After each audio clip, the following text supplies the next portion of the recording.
The 8 SUVs you're about to see could cost you thousands, even before the warranty expires. Americans spend billions every year on unexpected vehicle repairs, and some SUVs are far more likely than others to leave owners with massive repair bills. One of the 8 on this list got its wheels recalled because they could actually fall off while driving down the road. Another comes with a repair bill so brutal that mechanics call it a rolling bank account drain. A third was pulled from sale entirely after software bugs left owners stranded overnight. We're counting down from number 8 all the way to the single worst SUV you can buy this year. And by the time we reach number 1, you'll understand why it has earned one of the worst reputations among mechanics and owners alike. Stick around because number 8 is already a warning sign most buyers completely ignore. Number 8, the Nissan Murano. The problem is buried inside the transmission. Nissan's continuously variable transmission, the CVT, shudders, hesitates, and in a disturbing number of cases fails outright well before 100,000 miles. The cause is simple and a little infuriating. Nissan uses CVTs across nearly its entire lineup because they boost fuel economy numbers on the window sticker for advertising purposes, and long-term durability was never the priority. Now comes the expensive part. A Toyota Highlander transmission service runs around $700 for routine maintenance. A full CVT replacement on a Murano? Owners report bills between $3,500 and $4,500. That's not a repair, that's a second down payment on the car itself. Salespeople love moving these units because manufacturer incentives are unusually generous right now, and that should tell you something on its own. When a company has to pay you to take a car, ask why. Resale value backs this up too, with Muranos losing value noticeably faster than segment leaders like the Honda Passport. Picture driving off the lot feeling confident, only to be quoted thousands for a transmission replacement 3 years later. That's not a hypothetical, it's a documented pattern across owner forums nationwide, not just a handful of isolated complaints scattered online. JD Power ownership satisfaction surveys echoed the same concern, ranking the Murano's transmission reliability well below the midsize SUV average year after year, a gap that widens noticeably once the odometer passes 80,000 miles. But a bad transmission is nothing compared to what's waiting one spot up, where an actual engine-related scandal is hiding in plain sight. Number 7, the Volkswagen Taos. Imagine buying a 1-year-old Taos with only 18,000 miles on it, still well within its factory bumper-to-bumper coverage. 3 months later, the temperature gauge spikes without warning on your way to work. You pull into the dealership expecting a simple fix. Instead, the service advisor tells you it needs a head gasket. Repair estimate? $3,800. This isn't a rare horror story. It's a pattern showing up often enough that Volkswagen has quietly issued engine-related recalls trying to get ahead of it. The Taos sells on European styling and strong fuel economy numbers, but underneath that badge sits a turbocharged engine that trades long-term reliability for showroom appeal and efficiency ratings. Mechanics report a steady stream of Taos owners coming in for fuel pump replacements too, often before the 60,000 mile mark. The kind of repair you'd expect on a car twice its age, not one still under its original financing term. Some owners, stuck cycling through the same unresolved issue visit after visit, have pursued lemon law claims just to get out from under a car barely out of its first ownership year. Here's the part dealers won't volunteer. Resale numbers already show the Taos trailing behind class leaders like the Honda HR-V and Mazda CX-30 once real reliability data starts circulating among shoppers doing their homework. Most buyers don't realize some of these engines fail so early that owners are still making their first or second loan payment when the repair bill lands. But here's where it gets even worse. The next SUV isn't just unreliable as a used car, it's genuinely miserable the day you drive it off the lot.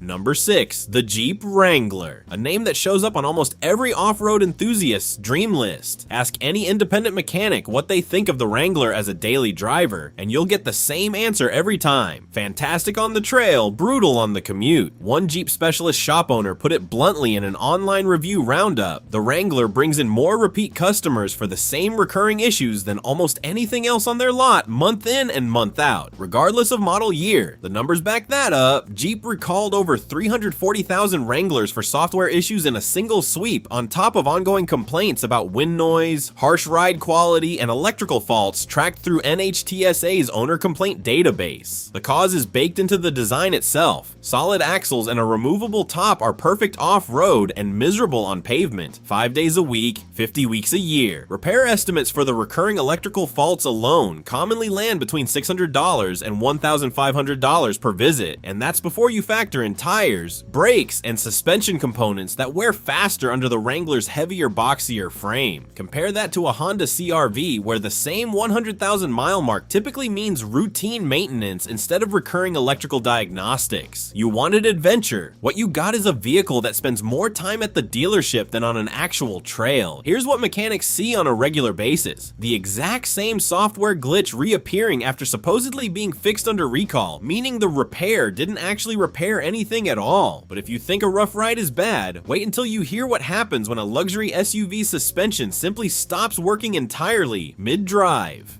Number 5. The Range Rover and Discovery. Resale data tells the real story here. These models depreciate faster than nearly any other luxury SUV on the market, sometimes losing over half their value in just 3 years. And once you understand why, it makes complete sense. The air suspension system, the same one that makes the ride feel so smooth in the showroom, fails at nearly double the industry average failure rate. A single air suspension corner replacement runs $2,800 to $4,600. Multiply that across 4 corners over a decade of ownership, and you're looking at a vehicle that costs more to maintain than it did to purchase used in the first place. The hidden issue dealers won't volunteer. Infotainment systems that freeze or reboot mid-drive on top of the suspension gremlins. A known combination among Land Rover specialists that turns routine ownership into a monthly gamble on what breaks next. Extended warranty providers have quietly adjusted their pricing for these models, a subtle signal about just how costly they become once factory coverage runs out completely, sometimes doubling premiums compared to mainstream luxury competitors like the Lexus RX. Mechanics warn that a cheap, high-mileage Range Rover on the used market isn't a bargain. It's a ticking time bomb waiting to drain your savings account one repair at a time, often costing more in a single year than the original discount you thought you got on the purchase price. It gets worse. Some owners report the exact same suspension warning light reappearing within weeks of a supposed fix, cycling them right back into the shop. And speaking of time bombs, wait until you hear about the SUV whose wheels could genuinely fall off while driving down the highway.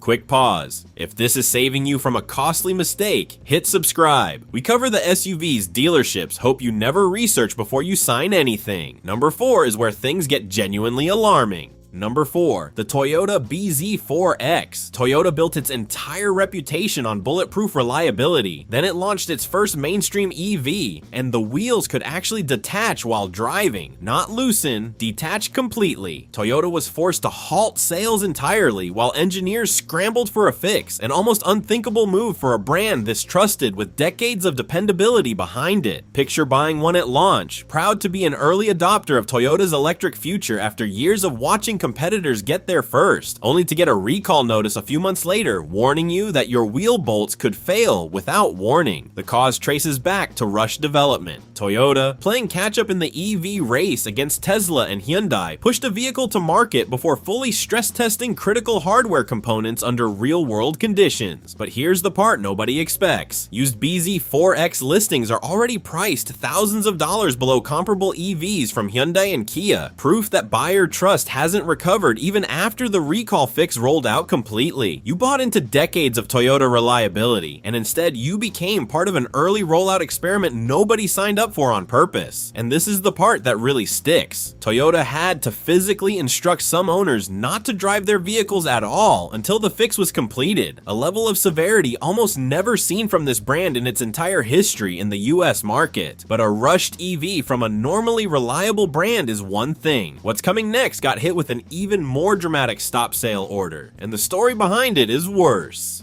Number 3, the Chevrolet Blazer EV. Here's the dealer secret nobody advertises. Shortly after launch, Chevrolet issued a full stop sale order on the Blazer EV, freezing deliveries nationwide overnight. The reason? Software bugs so severe that some owners plugged in overnight expecting a full charge and woke up to a car that never charged at all. Others reported sudden, complete power loss while actually driving on the highway. Imagine merging into traffic and watching your SUV's power just disappear beneath you. That's not a hypothetical. It's a documented complaint pattern that forced Chevrolet to pause sales entirely while engineers rewrote the software from the ground up. Owners who experienced repeated charging failures reported diagnostic and module replacement bills ranging from $1,200 to $2,000 on a vehicle barely off the assembly line. The cause comes down to rushing new EV architecture to market to compete with Tesla without fully testing it before handing keys to customers. Many dealers sitting on frozen inventory during the stop sale quietly discounted these units by thousands of dollars just to move them once sales resumed. A discount that looks like a deal but really reflects how much confidence had already been lost in the model. The real problem starts when you realize some of these vehicles sat on transport trucks for weeks, fully built, unable to be delivered at all, while the software fix was finalized. But none of these software glitches compared to the ownership costs waiting one spot up on an SUV that drives beautifully and quietly bankrupts you over time.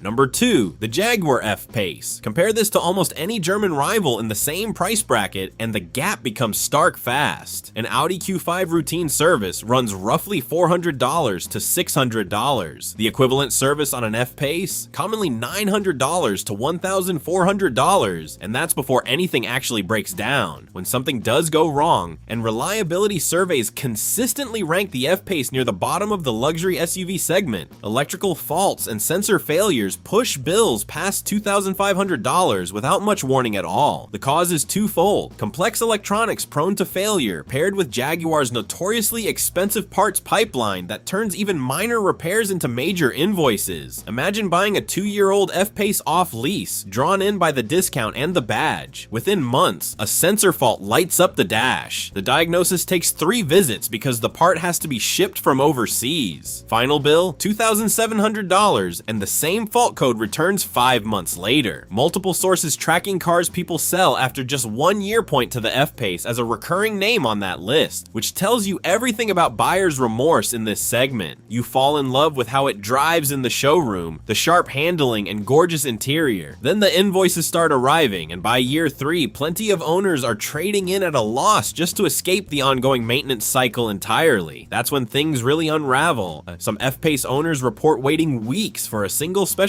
part to arrive, leaving them without a vehicle while the bill quietly climbs in the background. And now, the SUV so consistently disastrous, it earns the #1 spot without much real competition. If every SUV on this list vanished overnight, mechanics would probably throw a party for one of them most of all. Number 1, the Jeep Grand Cherokee, including the 4xe plug-in hybrid. This is a model that consistently lands at the very bottom of Consumer Reports' reliability rankings year after year, not near the bottom at it. Picture this: you buy a 4xe expecting Jeep's rugged reputation combined with modern hybrid efficiency and some added prestige. 6 months in, the dashboard lights up with false warnings that won't go away. The hybrid system refuses to hold a charge properly, draining faster than it should. You bring it in and the dealership can't replicate the issue on command, so you drive away with the same unresolved problem still sitting there. Repair estimates for the hybrid battery and charging system commonly exceed $5,000 once the issue is finally diagnosed correctly. If it's diagnosed at all on the first visit, since technicians frequently report needing multiple attempts to even locate the fault. Here's the dealer secret: showrooms push the Grand Cherokee hard on its redesigned styling and upscale interior, while conveniently glossing over a powertrain that generates far more repeat service visits than rivals like the Toyota 4Runner or Honda Passport. The root cause is Jeep rushing complex hybrid technology into a platform that simply wasn't fully mature at launch, leaving owners to work out the bugs in real time on their own dime. You wanted a dependable family SUV with some added prestige. Instead, you got a vehicle that treats the service department apartment like a second home. Some owners joke that their service advisor knows their coffee order better than their spouse does. And that's exactly why it takes the #1 spot on this entire list. Here's the last piece of the puzzle. Extended warranty providers have quietly raised premiums specifically for the 4xe hybrid system, a behind-the-scenes signal from the insurance industry itself that this powertrain is far riskier than Jeep's marketing lets on. Owner complaint boards echo the exact same complaint on repeat, month after month, model year after model year. Not a single bad batch, but a pattern that refuses to go away. Before you buy any SUV this year, save this video. It could genuinely save you thousands of dollars in repair bills down the road. If reliability is your top priority, put that money toward a Toyota Highlander, Honda Passport, or Mazda CX-5 instead. All three consistently rank at the opposite end of the reliability charts from everything you just heard. Which one on this list surprised you the most? Was it the Toyota with the wheel recall, the Chevy with the stop sale order, or the Jeep sitting at #1? Drop a comment and let us know exactly which one shocked you and why, and whether you've owned any of these 8 yourself. If this opened your eyes before a purchase, subscribe, because we cover the vehicles dealerships hope you never research before signing anything. And if you think these 8 were bad, wait until you see our next video exposing the SUVs that mechanics themselves refuse to buy, even at a steep discount.